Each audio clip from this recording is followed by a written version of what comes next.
Hello दोस्तों, स्वागत है आप सभी का आपके favourite YouTube channel biology world by Dheeraj Chaturvedi पर। और मैं हूं आपका दोस्त धीरज चतुर्वेदी। दोस्तों, आप सभी का स्वागत है एक बार फिर से मेरे चैनल पर। हम लोग बीएससी बायोलॉजी एंट्रेंस एग्ज़ाम के प्रीवियस ईयर के क्वेश्चन पेपर्स और उसके सॉल्यूशंस को पढ़ रहे हैं वन बाय वन करके। इसके पहले मैंने 3 वीडियोज़ ऑलरेडी अपलोड किए हुए हैं, जिसमें 2014 के एग्ज़ाम के सारे क्वेश्चंस को हम लोगों ने 2 वीडियोस में देखा है।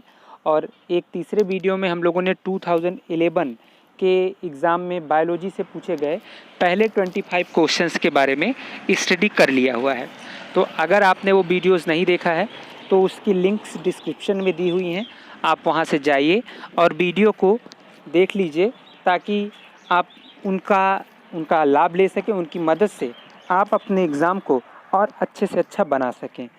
आज के इस वीडियो में हम लोग 2011 के ही अगले 25 क्वेश्चन के बारे में देखेंगे। लेकिन इसके पहले अगर आप इस चैनल पर नए हैं तो प्लीज़ चैनल को ज़रूर सब्सक्राइब कर दीजिए और बगल में उपस्थित बेल के आइकन को भी प्रेस कर दीजिए, ताकि आगे आने वाले सारे वीडियोस की नोटिफिकेशन आप तक पहुंचती रहे और आप आसानी से और भी हमारे चैनल के साथ जुड़कर अपनी प्रिपरेशन को, अपनी स्टडीज़ को आगे बढ़ा सकें। दोस्तों, वीडियो को लास्ट तक देखिए, क्योंकि सारे के सारे क्वेश्चंस बहुत इंपॉर्टेंट हैं और वो एग्ज़ाम में आपकी ज़रूर मदद करेंगे, इसका मुझे पूरी तरह से भरोसा है। और इसे अपने दोस्तों के साथ शेयर ज़रूर करिएगा, ताकि वो भी अपने एग्ज़ाम में आपकी तरह ही अच्छा नंबर ला सकें और उन्हें भी अच्छे मार्क्स के साथ सिलेक्शन मिल सके। तो बिना टाइम गंवाए चलिए आज का पहला क्वेश्चन शुरू करते हैं। दोस्तों, पहला क्वेश्चन है आपका, kangaroo is found in. Kangaroo कहाँ पे पाया जाता है? 4 ऑप्शन है आपके सामने।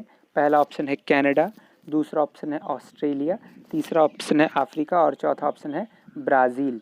तो इनमें से कंगारू कौन सी जगह पे पाया जाता है? तो kangaroos are basically found in Australia. तो आपका सही आंसर कौन सा हो गया? Option number 2, that is Australia is the place जहाँ पे क्या पाया जाता है? कंगारू। इसके अलावा अगर यहीं पर पूछता कि जिराफ कहाँ पर पाए जाते हैं, तो जिराफ कहाँ पर पाया जाएगा? जिराफ पाया जाता है कहाँ पर? अफ्रीका में। लेकिन अगर कंगारू के बारे में पूछेगा तो वो कहाँ पर पाए जाएंगे? ऑस्ट्रेलिया में। चलिए अब क्वेश्चन नंबर 2 की ओर बढ़ते हैं। क्वेश्चन नंबर 2 है हमारा, archaeopteryx is considered as missing link between. Archaeopteryx को किसके बीच की मिसिंग लिंक या कनेक्टिंग लिंक बोलते हैं? किन के बीच की ये कनेक्टिंग लिंक है? तो इसका पहला ऑप्शन है the connecting link between reptiles and birds, दूसरा ऑप्शन है एनेलिड्स एंड आर्थ्रोपॉड्स, तीसरा है फिशेज एंड रेप्टाइल्स और चौथा ऑप्शन है पोरीफेरा एंड सिलेंट्रेटा। तो इसका जो सही आंसर होगा वो होगा रेप्टाइल्स एंड बर्ड्स। जो ये आर्कियोप्टेरिक्स है, ये एक तरीके का फॉसिल है जिसमें कि किसके? रेप्टाइल्स के भी और बर्ड्स के दोनों के कैरेक्टर पाए जाते हैं। चलिए क्वेश्चन नंबर 3 की ओर बढ़ते हैं।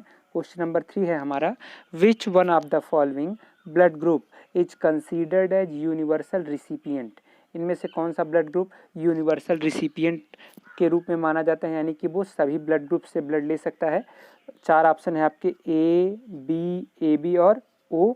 तो इनमें से जो ब्लड ग्रुप है आपका AB, ब्लड ग्रुप AB है, it can take blood from all the blood groups. ये सभी ब्लड ग्रुप से ब्लड ले सकता है, इस नाते इसे हम लोग क्या बोलते हैं? Universal recipient. जबकि जो ब्लड ग्रुप O है, it can donate blood to all blood groups. ये सभी ब्लड ग्रुप्स को ब्लड दे सकता है, इस नाते इसको हम लोग क्या बोलते हैं? इसे बोला जाता है यूनिवर्सल डोनर। तो blood group O is the universal donor and blood group A is the universal recipient. चलिए क्वेश्चन नंबर 4 की ओर बढ़ते हैं। क्वेश्चन नंबर 4 है हमारा, haemophilia is a genetic disorder in human which is caused due to. Haemophilia यानी कि इसको क्या बोलते हैं? हीमोफीलिया एक प्रॉब्लम है जिसमें कि क्या होता है कि ब्लड की क्लॉटिंग बहुत देर से होती है। और इसके लिए यह किस तरीके का डिसऑर्डर है? तो 4 ऑप्शन है आपके सामने। पहला ऑटोसोमल डोमिनेंट म्यूटेशन, दूसरा ऑटोसोमल रिसेसिव म्यूटेशन, तीसरा सेक्स लिंक्ड डोमिनेंट म्यूटेशन और चौथा सेक्स लिंक्ड रिसेसिव म्यूटेशन। तो इसमें से जो आपका सही ऑप्शन होगा, it will be option number 4, that is sex linked recessive mutation. यह जो आपका हीमोफीलिया है यह एक्स क्रोमोसोम से लिंक्ड, एक्स लिंक्ड एक रेसेसिव म्यूटेशन है, एक्स लिंक से जुड़ा हुआ एक कैरेक्टर है जो कि एक जनरेशन से दूसरी जनरेशन में ट्रांसफ़र हो सकता है। इसमें दो चीज़ें हैं, अगर यह सेक्स लिंक्ड यानी कि हीमोफीलिया का जीन मेल में पाया जाएगा तो हमेशा से मेल में कैरेक्टर्स को रिप्रेजेंट करेगा, जबकि यानी कि मेल हमेशा अफेक्टेड होगा, प्रभावित होगा। लेकिन अगर फीमेल की बात करें तो वो दो तरीके की होंगी, या तो वो कैरियर होंगी या तो वो अफेक्टेड होंगी। अफेक्टेड कब होंगी? अगर दोनों ही एक्स क्रोमोसोम पर ये हीमोफीलिया का जीन है तो फीमेल अफेक्टेड होगी, एक पर होगा तो वो कैरियर होगी, जबकि मेल में एक ही एक्स क्रोमोसोम पाया जाता है। इसकी वजह से मेल में अगर ये हीमोफीलिया का जीन है तो वो हमेशा से क्या होगा, उसमें हीमोफीलिया के कैरेक्टर आ जाएंगे। यानी कि हीमोफीलिया किस तरीके का जेनेटिक डिसऑर्डर है? तो यह एक सेक्स लिंक्ड रेसेसिव म्यूटेशन है और ये किस क्रोमोसोम से रिलेटेड है? एक्स। इसके अलावा एक और जो डिसऑर्डर एक्स से ही रिलेटेड है वो है आपका कलर ब्लाइंडनेस। अगर कलर ब्लाइंडनेस के बारे में भी पूछा जाए तो कलर ब्लाइंडनेस भी क्या है? यह एक सेक्स लिंक्ड रेसेसिव म्यूटेशन है, एक्स क्रोमोसोम से रिलेटेड। और अगर वाई क्रोमोसोम से पूछेगा तो वाई क्रोमोसोम से रिलेटेड कौन सा होता है? Hyper trichosis. हाइपर ट्राइकोसिस क्या है? कानों पर बालों का आ जाना। Hyper Y chromosome related Y chromosome linked recessive mutation कौन सा है? Hyper trichosis. हाइपर ट्राइकोसिस में क्या होता है कि किसी भी मेल के कानों में बालों का आ जाना, ये कैरेक्टर सिर्फ और सिर्फ मेल में ही देखा जा सकता है। तो ये वाई लिंक्ड क्रोमोसोम से है और एक्स लिंक से कौन सा है? हीमोफीलिया। और हमारा कौन सा? Colour blindness. तो इसका ऑप्शन नंबर क्वेश्चन 4 का ऑप्शन नंबर कौन सा सही हो गया? 4। चलिए अब क्वेश्चन नंबर 5 की ओर बढ़ते हैं। क्वेश्चन नंबर 5 क्या है? The clitellum region in earthworm occur. Earthworm का जो क्लाइटेलम रीजन है वो किन सेगमेंट्स के बीच में पाया जाता है? पहला ऑप्शन है फ्रॉम सेगमेंट 14 टू 16, दूसरा ऑप्शन है फ्रॉम सेगमेंट 13 टू 17, तीसरा ऑप्शन है फ्रॉम सेगमेंट 14 टू 17 और चौथा ऑप्शन है आपका फ्रॉम सेगमेंट 15 टू 17। तो इसका सही आंसर जो हो जाएगा वो होगा फ्रॉम सेगमेंट 14 टू 17। 14वें से 17वें सेगमेंट के बीच में ही क्लाइटेलम का रीजन पाया जाता है। और क्लाइटेलम क्या करता है? एक स्टिकी फ्लूइड सिक्रीट करता है। और ये स्टिकी फ्लूइड क्या करता है? इसका काम क्या है? कोकून फॉर्मेशन का, यानी कि एग के चारों ओर कोकून का जो फॉर्मेशन है वो क्लाइटेलम के द्वारा सिक्रीट किए गए सिक्रीशन से ही बनता है। और ये क्लाइटेलम कहाँ पर पाया जाता है? कौन से सेगमेंट के बीच में? From segment 14 to 17। चलिए अब क्वेश्चन नंबर 6 की ओर बढ़ते हैं। क्वेश्चन नंबर 6 है विच one of the following animal is hermaphrodite. तो कौन सा एनिमल हर्माफ्रोडाइट है? हर्माफ्रोडाइट का मतलब क्या होता है? हर्माफ्रोडाइट का मतलब होता है, हर्माफ्रोडाइट यानी कि बाईसेक्सुअल, तो जिसमें मेल और फीमेल दोनों सेक्स ऑर्गन पाए जाएं। तो इसमें से पहला ऑप्शन है कैलोट्स, दूसरा अर्थवर्म, तीसरा नेरीज और चौथा स्पैरो। तो इसका सही आंसर कौन सा हो जाएगा? ऑप्शन नंबर 2, यानी कि earthworm is a hermaphrodite animal, it have both sex organ male as well as a female. चलिए अब क्वेश्चन नंबर 7 की ओर बढ़ते हैं। क्वेश्चन नंबर 7 है हमारा kappa particles are found in. Kappa particle किन में पाया जाता है? 4 ऑप्शन है आपके सामने, लीच, हाइड्रा, पैरामीशियम और अमीबा।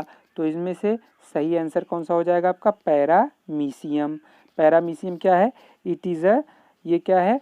ये प्रोटोजोआ का एक मेंबर है और इसके अंदर क्या पाया जाता है? इसके अंदर पाया जाता है कप्पा पार्टिकल। और ये कप्पा पार्टिकल्स क्या करते हैं? कुछ टॉक्सिन्स को सिक्रीट करते हैं ये एनिमल को प्रोटेक्ट करने के लिए। तो कप्पा पार्टिकल किस में पाई जाएगी? किसमें? पैरामीशियम में।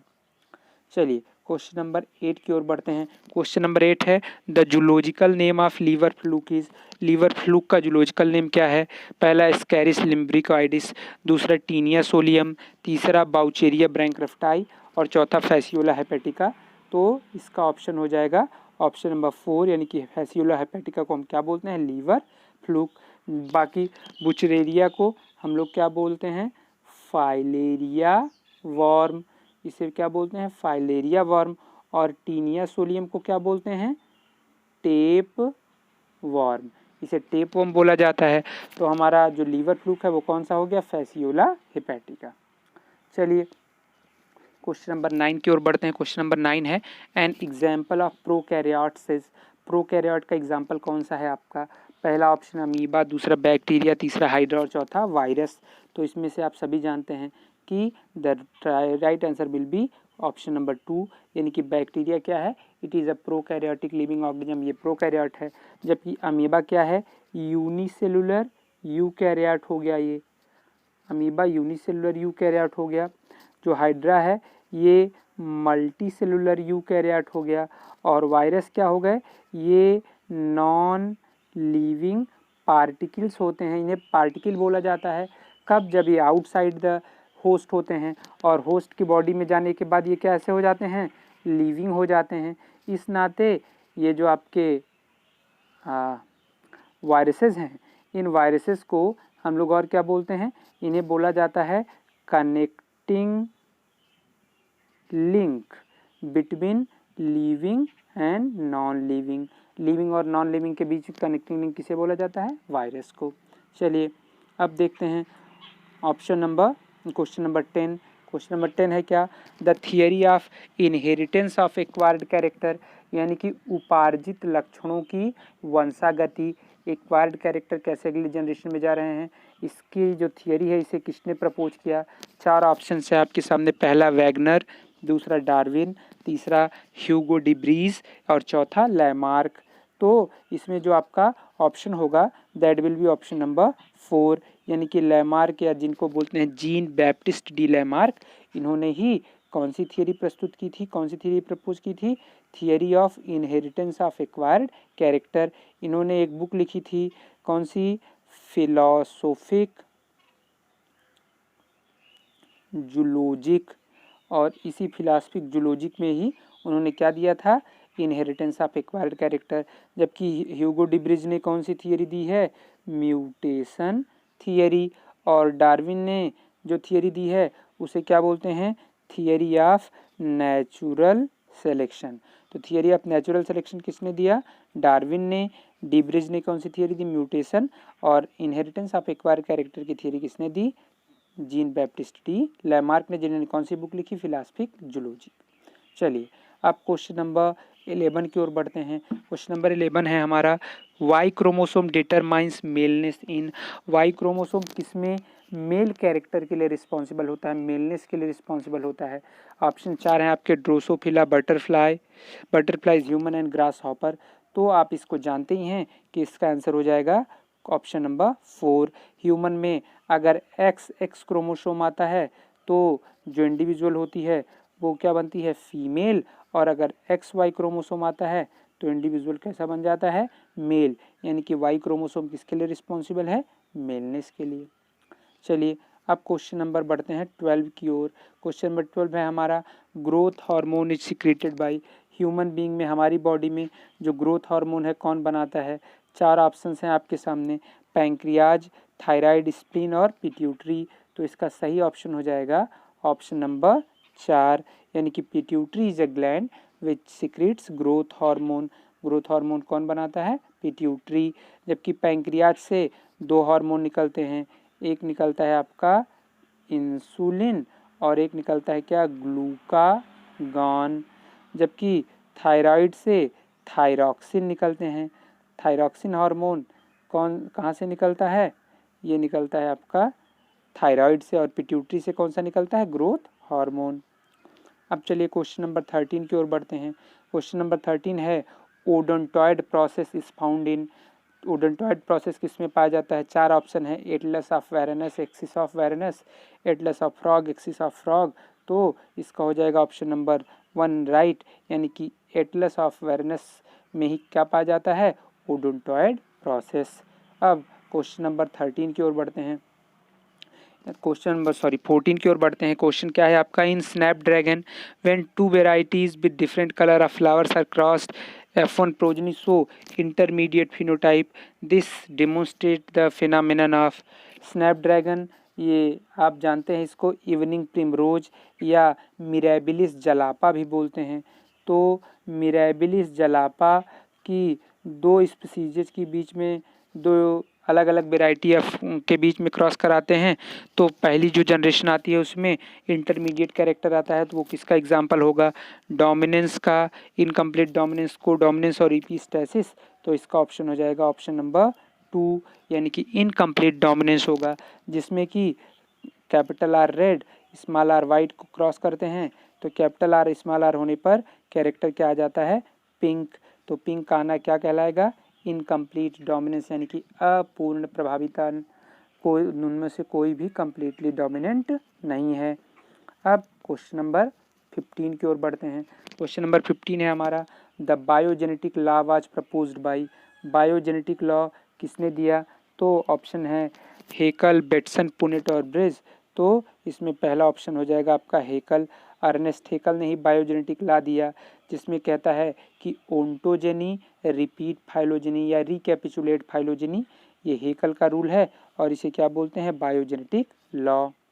अब क्वेश्चन नंबर 16 की ओर बढ़ते हैं। क्वेश्चन नंबर 16 है हमारा, a very good example is illustrated by homology. Homology का एग्जाम्पल इनमें से कौन सा है? ऑप्शन है आपका पहला wings of insects and wings of birds, दूसरा four limbs of rabbit and horse, तीसरा क्या है? Wings of bat and wings of insect, और चौथा ऑप्शन है four limbs of shark and fore flipper of seal. तो इसमें ऑप्शन हो जाएगा ऑप्शन नंबर 4, यानी कि four limbs of shark and flippers of seal, these both are the homologous organ. बाकी 1, 2, 3 ये दोनों सब के सब कैसे हैं? एनालॉगस के एग्जाम्पल, या एनालॉगस ऑर्गन या एनालॉगी के एग्जाम्पल। आप क्वेश्चन नंबर 17 की ओर बढ़ते हैं। Question number 17, chromosomes are made up of. Chromosomes किससे बने हैं? पहला ऑप्शन है आपका न्यूक्लियो प्रोटीन, दूसरा ऑप्शन है वनली डीएनए, तीसरा वनली हिस्टोन और चौथा ऑप्शन हो गया आपका वनली आरएनए। तो इसका राइट आंसर क्या हो जाएगा? ऑप्शन नंबर 1, यानी कि न्यूक्लियो प्रोटीन। तो क्रोमोसोम्स किससे मिलके बने हैं? न्यूक्लियो प्रोटीन से। अब आगे क्वेश्चन नंबर 18 की ओर बढ़ते हैं। क्वेश्चन नंबर 18 है हमारा, the mouth part of the cockroach are. Cockroach का माउथ पार्ट किस टाइप का होता है? पहला ऑप्शन हो गया आपका कि सकिंग टाइप, दूसरा बाइटिंग एंड चीविंग टाइप, तीसरा पर्चिंग टाइप और चौथा साइफोनिंग टाइप। तो इसका ऑप्शन हो जाएगा ऑप्शन नंबर 2, यानी कि बाइटिंग एंड चीविंग टाइप। तो कॉकरोच का माउथ पार्ट कैसा होता है? बाइटिंग और चीविंग टाइप का। अब क्वेश्चन नंबर 19 है आपका। क्वेश्चन नंबर 19 है हमारा, acetabulum is found in. Acetabulum कहाँ पे पाया जाता है? Option number 1 is pelvic girdle, 2 is humerus, 3 is pectoral girdle and 4 is the femur. तो इसका सही ऑप्शन हो जाएगा आपका option number 1, that is pelvic girdle. Pelvic girdle is the option is the right answer, जहाँ पर कि क्या पाया जाता है? एसिटाबुलम पाया जाता है। अब क्वेश्चन नंबर 20 की ओर बढ़ते हैं। क्वेश्चन नंबर 20 है, in pond ecosystem fish is considered as. Pond ecosystem में फिश क्या होती है? फिश कौन सी लेवल का कंज्यूमर है? पहला ऑप्शन हो गया आपका प्राइमरी कंज्यूमर, दूसरा टर्शियरी कंज्यूमर, तीसरा सेकेंडरी और चौथा प्रोड्यूसर। तो इसका ऑप्शन हो जाएगा ऑप्शन नंबर 2, यानी कि टर्शियरी कंज्यूमर। अगर हम लोग प्राइमरी कंज्यूमर की बात करें तो वो क्या होते हैं? जू प्लैंकटन। जू प्लैंकटन्स क्या होते हैं? ये होते हैं आपके प्राइमरी कंज्यूमर। और सेकेंडरी कंज्यूमर्स की बात करें तो ये क्या होते हैं? आपकी स्मॉल फिशेस। और जो प्रोड्यूसर की बात करें तो ये कौन सी होती हैं? फाइटोप्लैंक्टन। और टर्शियरी कंज्यूमर में कौन आती हैं? हमारी लार्ज फिशेस। तो पॉन्ड्स इकोसिस्टम में फिश को क्या बोलेंगे हम लोग? ये होंगी आपकी टर्शियरी कंज्यूमर। अब क्वेश्चन नंबर 21 है, nucleolus is found in. Nucleolus कहाँ पे पाया जाता है? 4 ऑप्शन है आपके सामने, साइटोप्लाज्म, लाइसोसोम, माइटोकॉन्ड्रिया और न्यूक्लियस। तो ऑफ कोर्स न्यूक्लियोलस कहाँ पर पाया जाता है? न्यूक्लियस में। अब क्वेश्चन नंबर 22 की ओर बढ़ते हैं। क्वेश्चन नंबर 22 है, the cell were discovered for the first time by. Cell को सबसे पहले किसने डिस्कवर किया था? स्लाइडेन हो गए, रॉबर्ट हुक, स्वान और विरकोव। तो ऑफ कोर्स इसका ऑप्शन हो जाएगा ऑप्शन नंबर 2, यानी कि रॉबर्ट हुक ने कब खोजा था?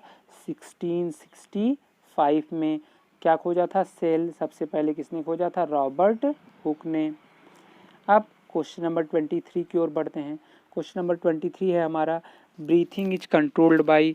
ब्रीथिंग को कौन कंट्रोल करता है? पहला ऑप्शन हो गया आपका मेडुला ओब्लांगेटा, दूसरा इंटरकोस्टल मसल्स, तीसरा लंग और चौथा हाइपोथैलेमस। तो इसमें सही ऑप्शन कौन सा हो जाएगा आपका? Medulla oblongata. तो medulla oblongata is the part of brain, ये ब्रेन का हिस्सा है जो सभी किसी इनवॉलेंट्री एक्टिविटी को कंट्रोल करता है। तो हमारा ब्रीथिंग भी कैसा है? इनवॉलेंट्री एक्टिविटी, और इसे कौन कंट्रोल करता है? Medulla oblongata. अब क्वेश्चन नंबर 24 की ओर बढ़ते हैं। क्वेश्चन नंबर 24 है, water absorption is mainly a function of. हमारे एलिमेंट्री कैनाल के किस पार्ट में मेनली वाटर का एब्जॉर्प्शन होता है? पहला स्टमक, दूसरा अपेंडिक्स, तीसरा इंटेस्टाइन और चौथा कोलन। तो the right answer will be fourth one, that is colon. Colon is the part of large intestine. ये लार्ज इंटेस्टाइन का पार्ट है, और लार्ज इंटेस्टाइन जो है यही वो हिस्सा है जहाँ पे साल्ट का और वाटर का क्या होता है? एब्जॉर्प्शन। तो क्वेश्चन नंबर 24 का आंसर क्या हो गया? Option number 4, that is colon. अब हम लोग लास्ट क्वेश्चन की ओर बढ़ते हैं, और ये है question number 25, that is urea is produced from ammonia in human in. हाँ, ह्यूमन बीइंग में अमोनिया से यूरिया कैसे बनती है, कहाँ पे बनती है? तो 4 ऑप्शन है आपके सामने।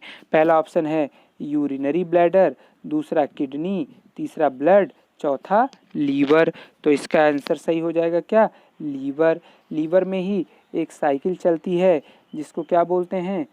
अर्निथिन साइकिल। अर्निथिन साइकिल, या इसे हैंस्टीन और क्रेब्स साइकिल, या इसे क्या बोलते हैं? Urea cycle.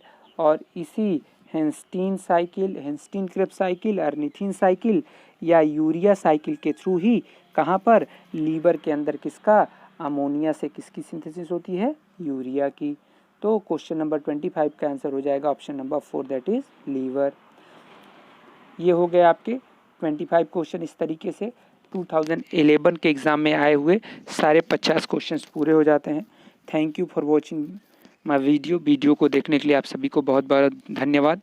आप चैनल को प्लीज़ सब्सक्राइब करिए, बेल आइकन प्रेस करिए, और इसे कम से कम अपने दोस्तों, एक दोस्त और फैमिली मेम्बर्स के साथ शेयर ज़रूर करिए। Thank you very much.